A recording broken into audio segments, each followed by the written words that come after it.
জায়গায় কস হবে আর এখানেও কটের জায়গায় কস হবে, যে কারণে এখানে হবে কট 9x, সেই জন্য হবে কট বাই সাইন সূত্রটা। এখন আমরা যদি লক্ষ্য করি তাহলে আমাদের এখানে কস বাই কস গুণ করলে এখানে আড়াআড়িভাবে যদি আমরা গুণ করি এই দিক থেকে এই দিকে, তাহলে হবে আমাদের সাইন এবং সাইন গুণ করলে সাইন স্কোয়ার। আর এখানে 9xটা ঠিকই আছে, এবং অপর দিকে এখানে কিন্তু কস হবে, এখানে উপরে নিচে কস হবে, এবং এটা কিন্তু কট নয় কস হবে, তাহলে এখানে হবে কস স্কোয়ার 9। লক্ষ্য করো, এরপরে আমরা এখানে কস স্কোয়ারের সূত্র হলো 1 মাইনাস সাইন স্কোয়ার, এবং এখানে 9x থাকার কারণে নিচেও কিন্তু আমাদের 9x হবে। এখন এইখানে ঠিক যেটা আছে এখানেই উপরের লাইন থেকে নিচের লাইনে বসে যাবে, এবং এই জায়গায় যে মাইনাস 9xটা এটা স্থানান্তরিত হয়ে এদিকে চলে আসবে, অর্থাৎ ডান দিকে চলে আসবে। তাহলে ডান দিকে 9x এবং এখানে একটা 9x, তার মানে এটা দুইটা 9x স্কোয়ার, এখানে সাইন স্কোয়ার এবং এখানে সাইন স্কোয়ার। এটা মাইনাসটা যখন প্লাস হবে তখন এখানে সাইন স্কোয়ারে দুইটা সাইন এক্স স্কোয়ার, অপর দিকে 9xটা এটা ঠিকই থাকবে, এবং এই দিকে যে 1টা আছে 1টাও ঠিক থাকবে।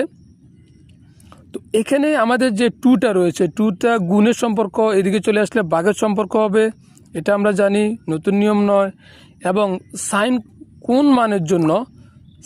কোন মানের জন্য যে এই যে আমাদের সাইন রয়েছে, সাইন কোন মানের জন্য আমাদের এখানে এটা হাফ হবে। আবার অপর দিকে আমরা এখানে কিন্তু স্কোয়ারটা দেখতে পাচ্ছি, স্কোয়ারটাকে আমাদের রিমুভ করতে হবে।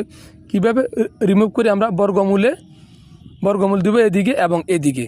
তো এদিকের বর্গমূলে এবং স্কোয়ারে কাটা যাবে, অপর দিকে এই ডান দিকে কিন্তু আমাদের স্কোয়ারটা থেকে যাবে।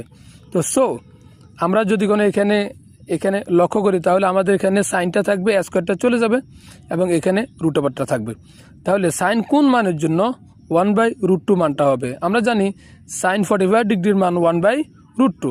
তাহলে এখানে সাইন কাটা গেলে আর থাকে আমাদের 9x ইকুয়াল 45 ডিগ্রি।